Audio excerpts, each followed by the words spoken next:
Diesel की को 3.25 रुपये कर दें। तो प्राइम मिनिस्टर ने कहा कि इस वक्त महंगाई है, तो प्राइम मिनिस्टर ने उसको कम करके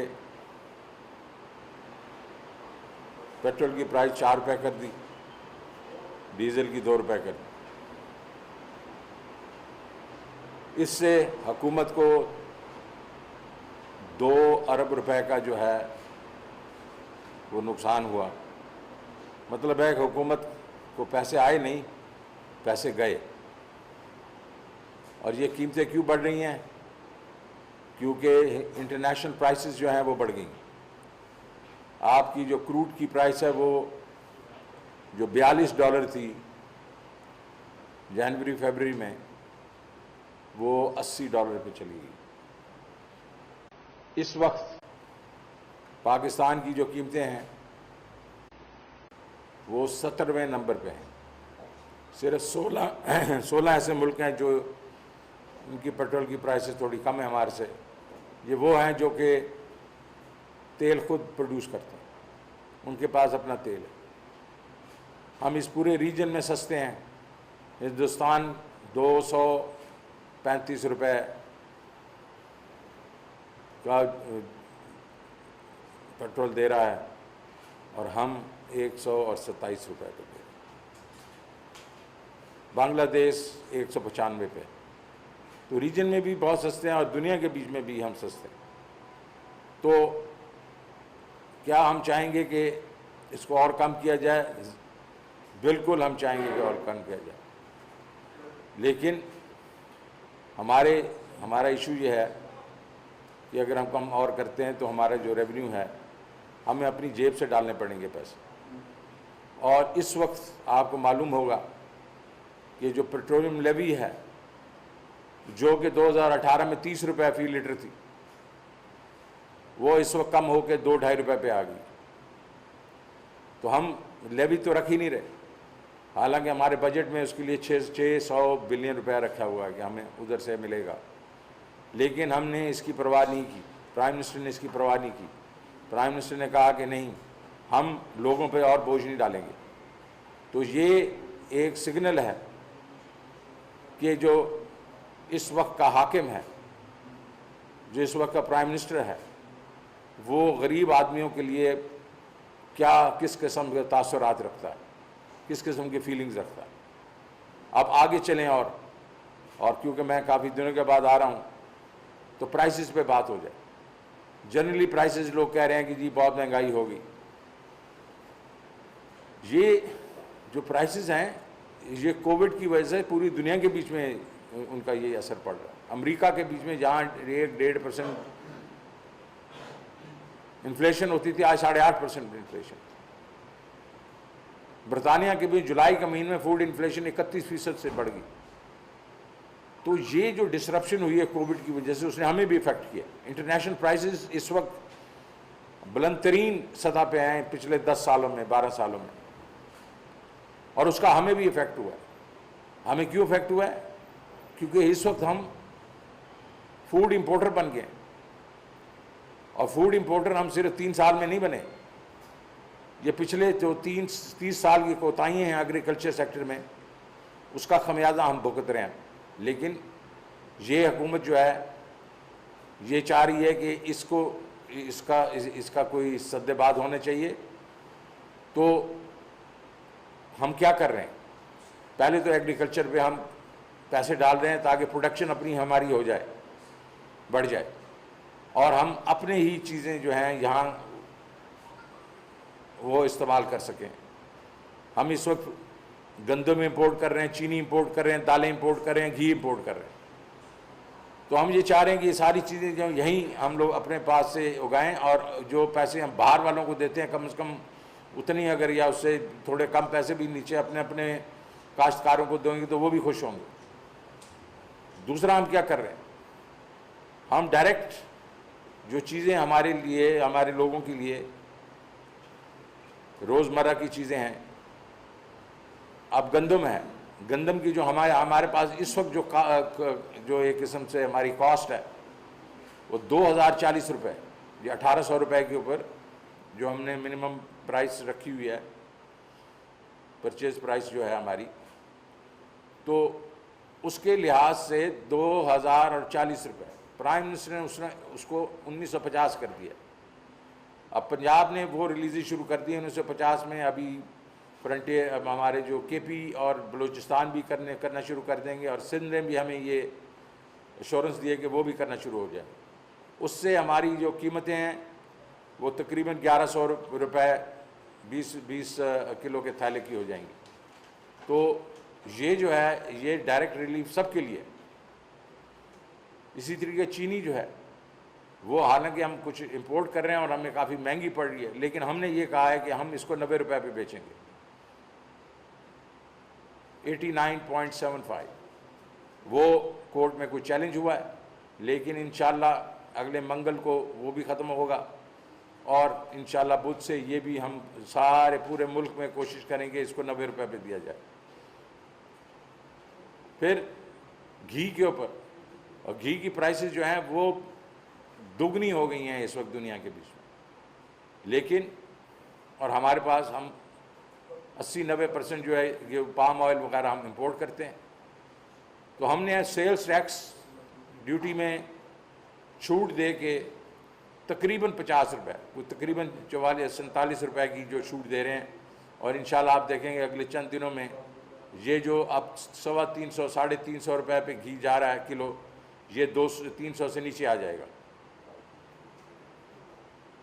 अब ये तो हमने किया जनरल पब्लिक के लिए, सबके लिए, लेकिन हमारे वो लोग जो निचला तबका जिसको आप कहते हैं 12.5 मिलियन घराने, वो तकरीबन हमारी पॉपुलेशन का 40 से 44% लोग जो हैं, उसके लिए हम अब अक्टूबर से डायरेक्ट सब्सिडी देंगे, डायरेक्ट फूड सब्सिडी देंगे। ये जो मैंने पहले चीज़ें कही हैं इसके अलावा, और उस किन चीज़ों के लिए देंगे हम? आटे के लिए देंगे, घी के लिए देंगे, चीनी के लिए देंगे, दालों के लिए देंगे। ये डायरेक्ट हम सब्सिडी देंगे, और इसलिए कि ये इस वक्त जो है ये मुश्किलात में है हमारी इस वक्त। और हमारी एक जो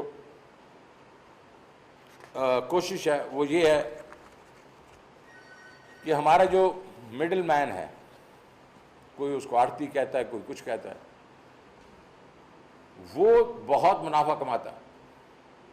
हमारे पास इस वक्त एडमिनिस्ट्रेटिव जो हमारी जो नीचे स्ट्रक्चर है उसमें काफ़ी कमियां हैं, जो कि प्राइम मिनिस्टर चाह रहे हैं कि प्रोविंशियल गवर्नमेंट्स इनको मजबूत करें। एक वक्त में प्राइस मजिस्ट्रेट्स होते थे, अब ये डीसी और असिस्टेंट कमिश्नर जो हैं ये काम करते हैं, लेकिन क्योंकि प्राइस मजिस्ट्रेट्स नहीं हैं तो लोग मनमानी कीमत ले रहे हैं। तो हम चाहेंगे कि ये एक प्राइस मजिस्ट्रेट जो हैं इसको फिर से इस्टेब्लिश किया जाए, लेकिन हम एक ये भी देख रहे हैं कि हर मरहले पे लोग कितने पैसे बना रहे हैं, काश्तकार से लेके होलसेलर से लेके रिटेलर। हमारे ख्याल में काश्तकार से होलसेलर में बहुत चीज़ों को 400-500% का जो है मुनाफा है। ये नहीं होना चाहिए, ये पब्लिक इंटरेस्ट में है कि ये नहीं होना चाहिए। तो हम ये जो स्टडी कर रहे हैं कुछ 10-12 आइटम्स की, वो कर ली तो हमने जाके एडमिनिस्ट्रेटिव एक्शन लेंगे इसके ऊपर। ओवरऑल मैं आपको ये बताना चाहता हूँ कि पाकिस्तान की इकॉनमी जो है वो ग्रो करना शुरू हो गई है, उसके असरात जो हैं हमें रेवेन्यू पे आना शुरू हो गए हैं। आपने देखा होगा कि FBR इस वक्त 3 महीनों में कुछ तकरीबन 185 से 190 अरब रुपया अपने टारगेट से आ गया। इसका मतलब है पहले तो कभी ज़िंदगी में नहीं हुआ था कि FBR कभी टारगेट से आगे हो, लेकिन इस वक्त तो मतलब तकरीबन पिछले साल से कोई 38 से 40% हम लोग जो है ज़्यादा हैं। तो अगर वो रेवेन्यू आ रहे हैं तो इसका मतलब है हमारी मईशत भी ग्रो कर रही होगी, और हमारे इंपोर्ट्स हैं वो भी बढ़े हुए हैं। तो मईशत जब ग्रो करेगी और हमारा ख्याल में 5% से ज़्यादा ग्रो करेगी तो उसका एक ट्रिकल डाउन इफेक्ट होगा, उसके समराज जो हैं वो लोगों में आएंगे, उनकी आमदनी में आएंगे, उनकी एम्प्लॉयमेंट जो है वो बनेगी। मतलब आपके बड़े बड़े जितने भी सेक्टर हैं वो इस वक्त हमें नज़र आ रहा है कि वो ग्रो कर रहे हैं। एग्रीकल्चर ग्रो कर रहा है, हमारी इंडस्ट्री ग्रो कर रही है, हमारा जो सर्विस सेक्टर ग्रो कर रहा है। तो लेकिन इसके ऊपर हमने इत्तेफाक नहीं करना। प्राइम मिनिस्टर ने कहा है कि बॉटम अप भी करो। जो गरीब लोग हैं ये ट्रिकल डाउन उनके तक पहुँचते पहुँचते पता नहीं कितने साल लग जाएंगे। तो हम, आपको मालूम है कि चंद दिनों में कामयाब पाकिस्तान का प्रोग्राम हम लॉन्च करने लगे। पाकिस्तान, जिस तरह मैं पहले कह चुका हूँ कई दफ़ा, इसमें थोड़ी सी देर लगी है क्योंकि IMF, वर्ल्ड बैंक वाला ने कहा कि हमें समझाएं ये प्रोग्राम है क्या, तो हमने उनको समझा दिया। इसमें काश्तकार जो गरीब कुछ 4 से 6 मिलियन घराने जो निचले हैं उनके लिए डायरेक्ट हम लोग उनको हेल्प करेंगे। किस चीज़ में? एग्रीकल्चर का जो ख़ानदान होगा उसको हर फसल के लिए 1.5 लाख रुपया दिया जाएगा और हर साल 2 लाख रुपया दिया जाएगा उनको, उनकी मैकेनाइजेशन के लिए, ट्रैक्टर के लिए, उसके थ्रैशर के लिए, बाकी जो चीज़ें उन्होंने करी। जो शहरी लोग होंगे उनको हर घराने को कारोबार के लिए 5 लाख रुपया दिया जाएगा। 3 साल के ऊपर ये होगा। और ये दोनों जो मैं पहले कहा, एग्रीकल्चर का और ये अभी जो मैं कह रहा हूँ इसमें अर्बन एरियाज़ में, शहरी इलाकों में, ये सूद के बगैर होंगे, कोई सूद नहीं लिया जाएगा, इंटरेस्ट फ्री। फिर घरों के लिए हम बड़े सस्ते 2% के ऊपर हम लोगों को घरों के लिए पैसे देंगे, हर घराने को पैसे दिए जाएंगे और ये 10 से 15 से 20 लाख तक हो सकते हैं। तीसरी चीज़ जो बहुत बड़ी इंपॉर्टेंट चीज़ है आजकल, आपको मालूम है कि सेहत पे अगर जिस वक्त लोग बीमार हो जाते हैं तो पूरा का पूरा घराना ही डूब जाता है। तो सेहत कार्ड जो कि KPK में शुरू हुआ है, ये पंजाब में और बाकी पूरे मुल्क में ये जारी किया जाएगा। तो हर घराने को सेहत कार्ड दिया जाएगा। और पांचवी चीज़ ये है कि हर घराने में से एक फ़र्द को लेके हम उसको टेक्निकल ट्रेनिंग देंगे ताकि वो अपना नौकरी कर सके। तो ये एक कॉम्प्रिहेंसिव तरीका है जो कि जो इस वक्त हम एहसास के थ्रू काफ़ी पैसे दे रहे हैं लोगों को, लेकिन वो हमारे नज़दीक वो जो है वो परमानेंट सोल्यूशन नहीं है। आप लोगों को, जिस तरह मैं कई दफ़ा कह चुका हूँ, हम लोगों को we will teach them how to catch fish.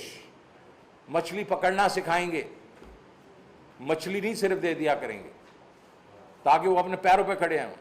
हमारी आवाम खुददार है, हमारे निचला तबका भी खुददार है। उसको इस वक्त जो आके वो ले लेते हैं हमारे से हैंड आउट्स, तो इसलिए मजबूरी है।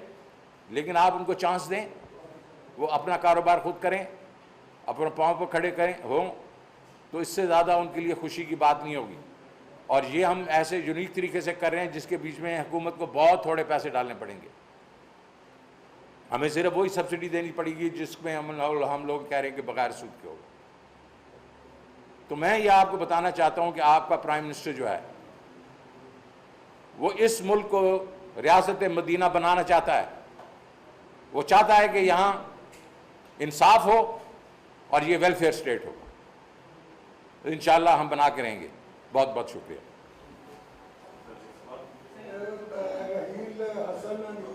सर ये बता दें कि आप जब से आए हैं आपने कहा है कि स्ट्रेटेजिक रिजर्व बनाए जाएंगे, उसका स्टेटस बता दें अभी तक क्या है, कहाँ तक पहुँचा है उसके अंदर। और दूसरा ये कि जब बजट पेश किया जा रहा था तो आपने अनाउंस किया था कि जो पार्लियामेंट के अंदर जो मुलाजिम हैं उनको एक्स्ट्रा तनख्वाहें दी जाएंगी। वो अभी तक बहुत सारे मुलाजिम को नहीं दी गई, ना ही कोई। जी जी जी बिल्कुल, बड़ी अच्छी बात, दोनों अच्छी बातें की। स्ट्रेटेजिक रिजर्व ये आहिस्ता आहिस्ता बिल्ड कर रहे हैं हम। इस वक्त जो है कीमतें बहुत ऊपर हैं दुनिया में। अगर हम शुगर को देख लें तो शुगर जो है हमारी बम्पर क्रॉप आ रही है। जो क्रॉप है वो इतनी ज़्यादा है कि हमारे लिए बेहतर है कि इस वक्त ठीक है हम 1-2 लाख टन तो स्ट्रेटेजिक रिजर्व अभी बनाएंगे, लेकिन ये हम चाह रहे हैं कि जो हमारी कंजम्पशन है उसका 20% का स्ट्रेटेजिक स्टॉक होना चाहिए हमारा अगले 2-3 साल। तो आप देखेंगे इसमें ज़्यादातर हम जो बीच में लेके आएंगे वो अगले साल लेके आएंगे, तकरीबन 5-6 लाख टन लेके आ जाएंगे। दूसरा वीट का भी यही हिसाब है कि वीट भी जो है इस दफ़ा, क्योंकि हम लोगों ने बहुत फर्टिलाइज़र पे पैसे वगैरह दे रहे हैं, पिछली दफ़ा 27 मिलियन टन हुआ था, हमारा ख्याल है इस दफ़ा हम 30 मिलियन टन करेंगे। दुनिया के बीच में भी जब ये कोविड का साइकिल टूटेगा तो प्राइसेस नीचे आएंगी। तो इस साल हमारा ख्याल है कि हम वीट के जो स्ट्रेटिजिक रिजर्व्स हैं वो तकरीबन 2 मिलियन टन के करेंगे, लेकिन हमें कोई 4 से 5 मिलियन टन चाहिए होता है। वो हम अगले साल और उसके अगले साल उसको करेंगे। अभी हमने ये भी कहा है कि ये जो दालें हैं, चंद दालें जो हैं जो बहुत यूज़ होती हैं, चना इस तरह यूज़ होता है, माश वगैरह, इसके भी हमने स्ट्रेटेजिक रिजर्व क्रिएट कर देने। और वो इसलिए कि ये ऐसी चीज़ है क्योंकि इम्पोर्ट होती है तो वो सिक्लिकल है, तो जैसे वो क्रॉप्स होती हैं उसको नीचे हो जाती है फिर ऊपर, तो उस वक्त हम जाके उसको मार्केट में डालेंगे। दूसरा जो लोगों की बात कर रहे हैं वो बिल्कुल हो रहा है, उसका एक तो ये होता था कि वो उठा के सबको पैसे दे देते, अब वो प्राइम मिनिस्टर ने कहा नहीं, इसका पूरा एक तरीक़ाकार बनाओ ताकि सबको पता हो कि कितने हमें बोनस मिलेगा और वो किस शर्त पे मिलेगा। वो इंशाल्लाह एक आधे महीने में हम कर लेंगे और वो कैबिनेट से अप्रूव होके उनको पैसे मिल जाएंगे। अच्छा जी,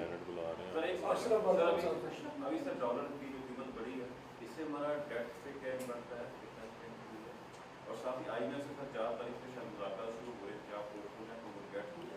जी देखें, डिवैल्यूएशन रिवैल्यूएशन में तो डेट वगैरह तो बढ़ता ही है, अगर डिवैल्यूएशन हुई तो डेट ज़रूर बढ़ता है, लेकिन इस वक्त मैं कल नंबर देख रहा था कि हमारा जो डेट टू जीडीपी रेशियो है वो एक साल में ही कुछ 4% कम हुआ है।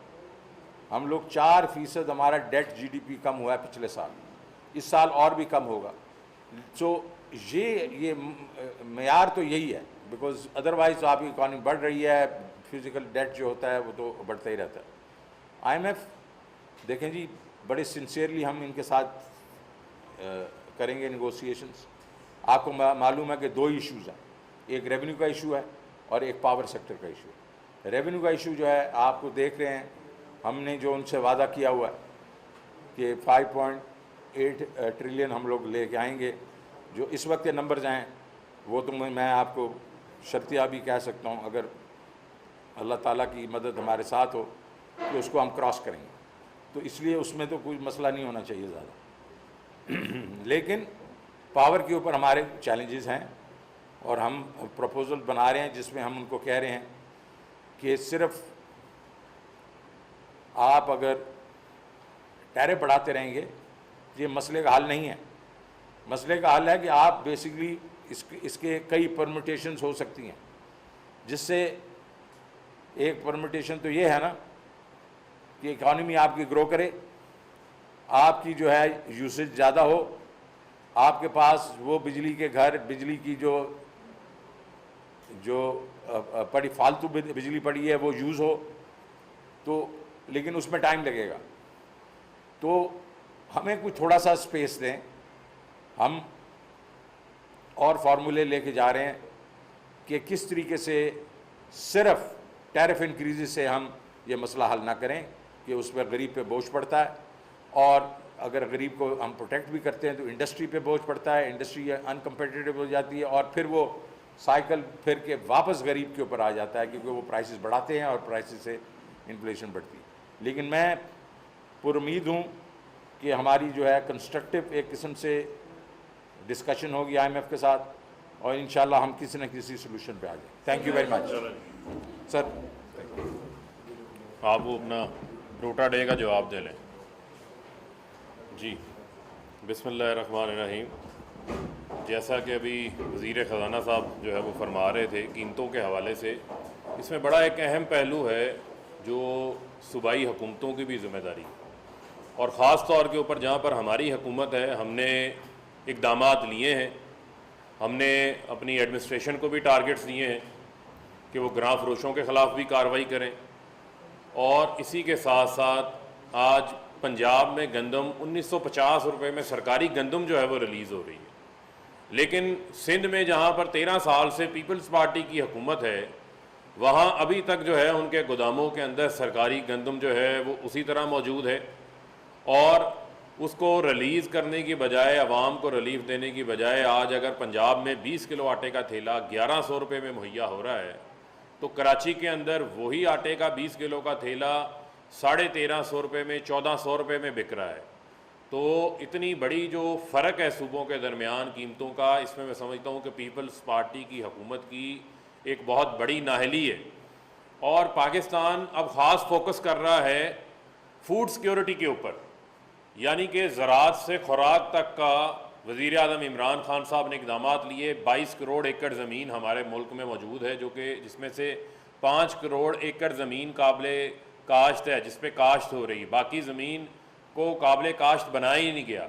आज हम इक़दाम ले रहे हैं कि हमारी लाखों एकड़ ज़मीन जो चोलिस्तान की पड़ी है उसको कैसे यूटिलाइज़ करना है। आज पाकिस्तान पहली बार पाकिस्तान के अंदर जो ऑलिव्स है उसकी ग्रोथ हो रही है, यानी ऑलिव ऑयल वो तेल है जो कि आपका कोलेस्ट्रॉल से भी पाक है और आपकी सेहत के लिए भी अच्छा तेल है। इस हवाले से हमारी ये पोठोहार की बेल्ट हो, हमारी साउथ नॉर्थ वज़ीरिस्तान की मोहम्मद का एरिया, बलूचिस्तान के अंदर, बलूचिस्तान में दुनिया का बेहतरीन ऑलिव ग्रो हो रहा है और 1 अरब रुपया हमने उसके लिए इस बजट के अंदर भी जो है वो रखा हुआ है। और बिजली की कीमतों को कम करने के हवाले से जो लॉन्ग टर्म हमारे इक़दाम है, जो आइंदा आने वाले 5-6 सालों में आपके इल्म में है कि 10 नए डैम्स जो है वो वज़ीर आज़म इमरान खान साहब जो बना रहे हैं, जिससे 10,000 मेगावाट बिजली सिस्टम के अंदर आएगी। और इसी के साथ साथ हमारी 1 करोड़ 30 लाख एकड़ ज़मीन जो है वो हमारी मज़ीद उसको जो है वो पानी मुहैया हो सकेगा। और आज आलमी सतह के ऊपर, ये मैं नहीं कह रहा, ये अक़वाम मुत्तहिदा की फूड एंड एग्रीकल्चर ऑर्गेनाइजेशन है, वो ये कह रही है कि पिछले 10 साल के अंदर दुनिया की सबसे ज़्यादा महंगाई पूरी दुनिया के अंदर हुई है। आज कीमतों में इजाफे के बायस अमेरिका ओपेक को कह रहा है कि आप अपनी तेल की पैदावार को बढ़ाएं। आज जो है वो चाइना को, मलेशिया, इंडोनेशिया को कह रहा है कि आप अपनी जो है वो कोयले की पैदावार को जो है वो बढ़ाएं। पूरी दुनिया में पेट्रोल की कीमतों के साथ साथ जो $80 फ़ी बैरल पे चले गई, उसी के साथ साथ जो गैस की कीमतें हैं, जो कोयले की कीमतें हैं, पिछले सिर्फ 1 महीने में सितंबर में ये कीमतों की इजाफे के हवाले से सितंबर 2021 आलमी सतह पर, बैनुल-अक़वामी सतह के ऊपर जो है वो बहुत भारी महीना जो है रहा है। और हुकूमत की कोशिश है कि आवाम के ऊपर आलमी कीमतों के इजाफे का कम से कम बोझ डाला जाए। 70% दालें हम अपनी इंपोर्ट करते हैं, खुर्दनी तेल सारा हम इंपोर्ट करते हैं, जिसकी कीमत 500 टन थी, आज 1200 रुपये टन होगी। जहाँ पर शिपिंग से जो चीज़ें शिपमेंट होती हैं, कंटेनर की कीमतों के अंदर जो है वो शिपिंग कंपनीज़ की कीमतों के अंदर इजाफा हो चुका है। सप्लाईज जो है वो पूरी दुनिया की डिस्टर्ब हुई हैं कोविड के बाद। ये मामूली हालात नहीं है। अपोजिशन जब तनकीद करती है तो वो इन चीज़ों को मद्देनज़र नहीं रखते, वो ये चीज़ें आवाम को भी कम्युनिकेट नहीं करते। लेकिन इन तमाम तर मुश्किलात के बावजूद हमने पेट्रोलियम कीमतों में जो 17% सेल टैक्स इसहाकडार लेते थे, पेट्रोलियम लेवी इसहाकडार बड़ी लेते थे, हमने सेल्स टैक्स को 17% से पहले 11.5% पे लेकर आए। और गुज़िश्ता रात जो कीमतों में इजाफा हुआ आलमी सतह में कीमतों की वजह से, उसको आवाम के ऊपर कम बोझ डालने के लिए हुकूमत ने सेल्स टैक्स के अंदर उसको 6.8% पे ले आए, यानी कि सेल टैक्स को 11-11.5 रुपये से कम करके 8 रुपये के ऊपर ले आए, ताकि आवाम के ऊपर जो है उसका बोझ ना डाला जा सके। अगर आप उसी तरीके से पेट्रोलियम लेवी भी डाल देते जो 25 से 30 रुपये ली जा रही थी, 17 रुपये सेल्स टैक्स भी डाल देते, तो आपका जो पेट्रोल की कीमतें थी वो 150 से ऊपर जा सकती थी। लेकिन हमने अपने रेवेन्यू के ऊपर हुकूमत ने टैक्सेस कम करके, और ये टैक्सेस पिछले जनवरी 2021 से हुकूमत मुसलसल कम करती जा रही है, मुसलसल कम करती जा रही है। मैं बार बार दोहराऊंगा, इसलिए मैं समझता हूँ कि बड़ा ये अहम है कि आलमी सतह की कीमतों का पाकिस्तान के अंदर भी असर आया है, लेकिन उस असर को हमने कोशिश की है कम से कम पाकिस्तान की आवाम के ऊपर जो है वो पास ऑन किया जाए। इसी तरीके से हमारा जो FBR का टारगेट था वो 1211 अरब रुपए था पहली समाही का, और उससे हमें 186 अरब रुपया हमने ज़ायद जो है वो हासिल किया है अपने टारगेट से। इसका मतलब ये है कि मुल्क के अंदर जो हमारी माशी सरगर्मियाँ हैं वो भरपूर तरीके से जो हैं वो जारी हैं। और इसी तरीके से FBR में आप देखें कि हम कोशिश कर रहे हैं कि हम लोगों को टैक्स नेट के अंदर लेकर आएँ, डायरेक्ट टैक्स के अंदर ज़्यादा लाएँ। बड़ा आसान काम होता है कि आप सेल्स टैक्स की शरह को बढ़ा दें, जिस तरह नून लीग ने आते साथ ही 16% से 17% कर दिया था। हमने अपने पिछले 3 साल के अंदर ऐसा जो है वो कोई इकदाम नहीं लिया, और इंशाअल्लाह आवाम को रिलीफ देने के लिए इंशाअल्लाह हुकूमत जो है वो कोशिश है और इस कोशिश को जो है वो जारी रखेगी। एक तो फाइनेंस मिनिस्टर साहब बात कर रहे थे कीमतों के हवाले से। सर, एक तो सिर्फ ये बता दें कि 3 साल आपकी हुकूमत हो चुकी है, आपको लगता है कि अब आने वाले जो आपका टाइम जितना बाकी रह गया है, जो आप बातें कर रहे हैं, उसके बाद क्या आप आवाम को कुछ ना कुछ रिलीफ देने में कामयाब होंगे? एक चीज़ ये बता दें जी। दूसरा, सर कामयाब पाकिस्तान के हवाले से बात कर रहे थे, कर्जों के हवाले से। सर, जो प्रोसेस गवर्नमेंट ने तय किया बैंकों के साथ, वो सर कितना मुश्किल है कि जो पहले आपकी पॉलिसी प्रोग्राम चल रहे हैं उनका कर्जा मुश्किल से मिल रहा है, तो आगे वाले देखें, इसमें बड़ा हमने बिल्कुल आसान काम किया है। हमने जो बड़े बैंक हैं उनको होलसेलर बना दिया है। अखूवत जैसे जो छोटे छोटे माइक्रो फाइनेंस के हमारे इदारे हैं, बड़े ये 30 के करीब ऐसे इदारे हैं, उनको हमने इस डिस्ट्रीब्यूशन के अंदर शामिल किया है। जो माइक्रो फाइनेंस का इदारे हैं, इनका ऑलरेडी ग्रास रूट के ऊपर, गली महलों की सतह के ऊपर इनका नेटवर्क मौजूद है, और इनकी जो डॉक्यूमेंटेशन है वो जो कन्वेंशनल बैंक्स हैं, हमारे जो कमर्शियल बैंक्स हैं, उनसे बहुत ज़्यादा कम है। तो लिहाजा आप देखेंगे कि फ़ास्ट ट्रैक के ऊपर जो है वो लोगों को इन कर्जाजात की फराहमी की जाएगी।